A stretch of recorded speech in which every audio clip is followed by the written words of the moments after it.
ഛത്തീസ്ഗഡിൽ അറസ്റ്റിലായ സിസ്റ്റർ വന്ദനയുടെ കണ്ണൂരിലെ വീട്ടിലെത്തിയ ശേഷം ഇപ്പോൾ കെ.സി. വേണുഗോപാൽ എം.പി മാധ്യമങ്ങളെ കാണുകയാണ്. തത്സമയം ഈ സംഭവം വെളിച്ചത്ത് കൊണ്ടുവരുവാണ്. ഒരു കുറ്റവും ചെയ്യാതെ സത്യത്തിൽ സഹായിക്കാൻ വേണ്ടി രംഗത്ത് വന്ന രണ്ട് കന്യാസ്ത്രീ സഹോദരിമാരെയാണ് കഴിഞ്ഞ 7 ദിവസമായിട്ട് ജയിലിലിട്ടിരിക്കുന്നത്. ജയിലിലിടുക എന്ന് മാത്രമല്ല, വളരെ അപകടമായ രീതിയിൽ മനുഷ്യക്കടത്തും മതപരിവർത്തനവും അവരുടെ കുറ്റം ആരോപിച്ച് വ്യാജമായിട്ട് ആരോപിച്ചിട്ടാണ് ഈ ജയിലിലിടൽ. ഇത് ജാമ്യം ഒന്നാമത് ഇത് കേസെടുക്കേണ്ട കാര്യമുള്ളതല്ല. കേസെടുത്തു. അവർ എടുത്തു കഴിഞ്ഞ് പരമാവധി ഈ ജാമ്യം വൈകിപ്പിക്കാനുള്ള ശ്രമമാണ് ആദ്യം മുതലേ ഛത്തീസ്ഗഡ് പോലീസ് നടത്തിയത്. അതല്ലെങ്കിൽ അവർ NIA കോടതിക്ക് കൊടുക്കേണ്ട കാര്യമില്ല. NIA ഇതുമായിട്ട് എന്താ ബന്ധം?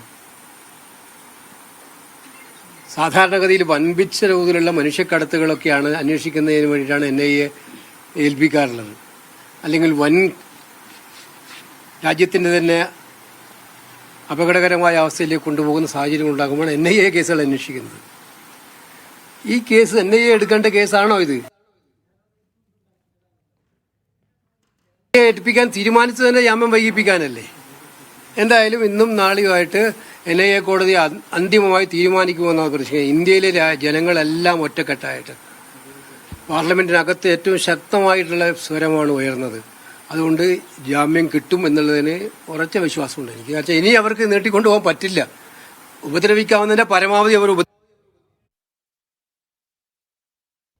പറ്റുള്ളൂ. ഇതാണ് കാര്യം. ഇതിലെ ഒരു BJP എടുക്കുന്ന ഒരു നിലപാട്, കേരളത്തിലെ അവരുടെ ഒരു സ്റ്റാൻഡ് എന്ന് പറയുന്നത് ക്രൈസ്തവ സഭയെ അവർക്ക് അനുകൂലമാക്കി നിർത്താൻ കേക്ക് മുറിക്കുകയും ലഡു കൊടുക്കുകയൊക്കെ ചെയ്യുന്നു.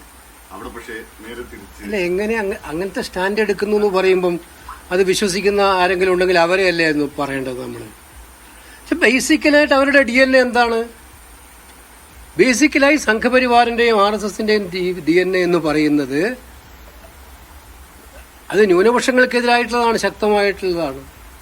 അവർ എത്രയോ വർഷങ്ങളായിട്ട് ഇപ്പൊ ഛത്തീസ്ഗഡിലെ സംഭവം മാത്രമല്ലല്ലോ, ഒഡീസയിൽ നടന്ന എന്താണ്? 90 വയസ്സുള്ള അച്ഛനെയല്ലേ ഭീകരമായി ആക്രമിച്ചത് കഴിഞ്ഞ 2 മാസം മുമ്പ്. ഇപ്പോഴും അച്ഛൻ സുഖം പ്രാപിച്ചിട്ടില്ലല്ലോ. മധ്യപ്രദേശിൽ നടക്കുന്നത് എന്താണ്? BJP ഭരിക്കുന്ന സംസ്ഥാനങ്ങളിൽ എല്ലായിടത്തും ഇത് നടത്തുകയാണ്. മാത്രമല്ല, ഇത് എത്ര ഗുരുതരമാണ്.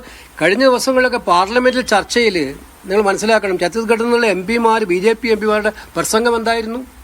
ഞങ്ങളിത് വിടുന്ന പ്രശ്നമില്ല. അത്രയും ഞാൻ പറയാം, അത് എനിക്ക് തന്നെ പറയാൻ മടിയാണ് അവർ പറഞ്ഞ പ്രകോപനപരമായ ഭാഷ. അത്രയും പ്രകോപനപരമായ ഭാഷയിൽ BJP MPമാർ സംസാരിക്കുന്നത് അവരുടെ പാർട്ടിയുടെ അനുമതി ഇല്ലാതെയാണോ? BJP മുഖ്യമന്ത്രി അത് ബജരംഗദളിന്റെ അതേ ഭാഷയിൽ സംസാരിക്കുന്നത് പാർട്ടിയുടെ അനുമതി ഇല്ലാതെയാണോ? അവർ തീർച്ചയായിട്ടും പാർട്ടിയുടെ അനുവാദത്തോടു കൂടിയാണ് ചെയ്യുന്നത്.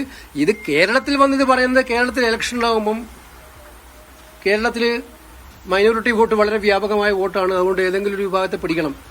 അതിനുവേണ്ടി നടത്തുന്നവരും തട്ടിപ്പ് മാത്രമല്ലേ? ചോദ്യം അടിസ്ഥാനപരമായി ഇവരുടെ DNA കേരളത്തിലെ ക്രൈസ്തവ സഭയ്ക്ക് തിരിച്ചറിയാൻ കഴിയാതെ വരുന്നുണ്ടോ ചില ഘട്ടങ്ങളിൽ എന്നതാണ് ചോദ്യം. അല്ല, ഞാനിപ്പോൾ സഭയെ ഒന്നും കുറ്റപ്പെടുത്താനൊന്നും ആഗ്രഹിക്കുന്നില്ല. ക്രൈസ്തവ സമൂഹം അവരെല്ലാ കാലത്തും രാജ്യത്തിന്റെ നിലനിൽപ്പിന് വേണ്ടിയിട്ടും രാജ്യത്തിന്റെ ഒറ്റക്കെട്ടായിട്ടുള്ള പ്രവർത്തനങ്ങൾക്കും വേണ്ടി സഹായിച്ചവരാണ്, നിലകൊണ്ടുള്ളവരാണ്. പക്ഷേ ആരെങ്കിലും ഒറ്റപ്പെട്ട് തെറ്റിദ്ധരിപ്പിക്കാൻ ശ്രമിക്കുന്നുണ്ടെങ്കിൽ ആ തെറ്റിദ്ധരിപ്പിക്കുന്നവരെ കൂടി കണ്ണു തുറപ്പിക്കുന്നതാണ് ഈ സംഭവങ്ങൾ എന്നാണ് ഞാൻ മനസ്സിലാക്കുന്നത്. ഈ സംഘപരിവാർ സംവിധാനങ്ങളുമായി നേരത്തെ ഏതെങ്കിലും തരത്തിൽ ചർച്ചകൾ നടത്തിയ സഭാ നേതൃത്വം ഈ വിഷയത്തോടെ പുനർചിന്തനം നടത്തണം എന്ന് കോൺഗ്രസ് ആവശ്യപ്പെടുമോ? അല്ല, അങ്ങനെ ഞങ്ങളെ സംബന്ധിച്ചിടത്തോളം സഭാ നേതൃത്വത്തെക്കുറിച്ച് അങ്ങനെ ഒരു തെറ്റിദ്ധാരണ ഉണ്ടാവേണ്ട കാര്യമില്ല കോൺഗ്രസിന്. കാരണം ഞങ്ങൾക്ക് അറിയാം, കഴിഞ്ഞ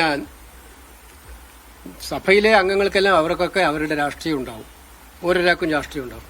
പക്ഷെ കൃത്യമായിട്ടും BJPയുടെ രാഷ്ട്രീയം എന്ന് പറയുന്നത് ക്രൈസ്തവ സമൂഹത്തിന്റെ താല്പര്യങ്ങൾക്കെതിരാണ് എന്നുള്ളത് അവർ പല പ്രാവശ്യം തെളിയിച്ചിട്ടുള്ളതാണ്.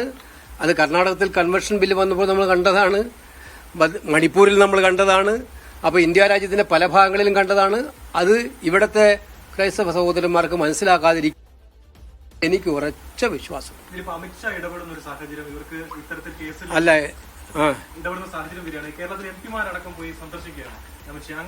അല്ല സന്ദർശിക്കുകയല്ല. കാരണം ഞങ്ങൾ ഈ കഴിഞ്ഞ ദിവസം ഈ സംഭവം നടന്ന അന്ന് മുതൽ ആദ്യത്തെ ദിവസം തന്നെ ഞാൻ അമിത്ഷായ്ക്ക് കത്തെഴുതി. ആദ്യത്തെ ദിവസം സംഭവം ഉണ്ടായോടെ ഞാൻ ആദ്യം എഴുതിയത് അമിത്ഷായ്ക്കാണ് കത്തെഴുതിയത്. 7 ദിവസം കഴിഞ്ഞു ആ കത്തെഴുതി കഴിഞ്ഞിട്ട്. അത് കഴിഞ്ഞ് ഛത്തീസ്ഗഡ് മുഖ്യമന്ത്രിക്ക് കത്തെഴുതി. മുഖ്യമന്ത്രിയെ വിളിച്ച് സംസാരിച്ചു. ഞങ്ങളുടെ ഒരു എംപിമാരുടെ സംഘത്തെ അവിടത്തേക്ക് അയച്ചു. കേന്ദ്രത്തിൽ പിന്നെ ഞങ്ങളുടെ 4 എംപിമാരുടെ സംഘത്തെ ഞങ്ങൾ നേരിട്ട് അയച്ച് ഞങ്ങളുടെ മുൻ മുഖ്യമന്ത്രി ഭൂപേഷ് ബഘേലും അവരുമായി ജയിലിൽ പോയി. മുഖ്യമന്ത്രി അവർ നേരിട്ട് കണ്ട് അഭ്യർത്ഥിച്ചു. എംപിമാരുടെ സംഘം ഞങ്ങളിങ്ങനെ AICC നിശ്ചയിച്ചതനുസരിച്ചുള്ള സംഘമാണ് വരുന്നത് എന്ന് കണ്ട് അഭ്യർത്ഥിച്ചു. ഇത് കഴിഞ്ഞ ശേഷം പാർലമെന്റിലെ കഴിഞ്ഞ എല്ലാ ദിവസവും ഞങ്ങൾ പുറത്ത് സമരം, അകത്ത് ഈ വിഷയം ഉന്നയിക്കും. പുറത്ത് സമരം നടത്തുകയും ചെയ്യും, അകത്ത് ഉന്നയിക്കുകയും ചെയ്യും. ഒരു ജനാധിപത്യ ഗവൺമെന്റിനെ സംബന്ധിച്ചിടത്തോളം ഇത്രയും ശക്തമായിട്ടുള്ള സമ്മർദ്ദം ഉണ്ടായിക്കഴിഞ്ഞാൽ അപ്പോൾ തന്നെ തീരുമാനമെടുക്കേണ്ടതല്ലേ. ഇതിപ്പം സത്യത്തിൽ ജാമ്യത്തിന് മെച്ചൂറായിക്കൊണ്ടിരിക്കുകയല്ലേ. 7 ദിവസത്തിനപ്പുറം എന്ത് കാര്യം പറഞ്ഞിട്ടാണ് ഈ പാവപ്പെട്ട കന്യാസ്ത്രീകളെ അകത്തിരുത്തുക? അവർക്ക് തലയൂരണം, അവർക്ക് തലയൂരേണ്ട അവസ്ഥയായില്ലേ. അല്ലാതെ ഇതിനകത്ത് ഔദാര്യമാണ്, ആരുടെയും ഇടപെടലാണോ ഇപ്പം നടത്താൻ വേണ്ടി പോകുന്നത്? എന്തിടപെടലാണ്? ഒരു കാരണവുമില്ലാതെ ഒരു കുറ്റവും ചെയ്യാതെ ഇത്രയും ഗുരുതരമായിട്ടുള്ള വകുപ്പുകൾ ചേർത്ത് അവരെ ജയിലിലാക്കാൻ വേണ്ടി തീരുമാനിച്ചിട്ട് ഇപ്പം ഞങ്ങൾ ഇടപെട്ടിട്ടങ്ങ് വിടാൻ പോകുന്നു പറഞ്ഞാൽ എന്തിടപെടലാണ്? അവർക്ക് സത്യത്തിൽ അവരോട് ചെയ്ത ഏറ്റവും വലിയ അനീതിയാണ്.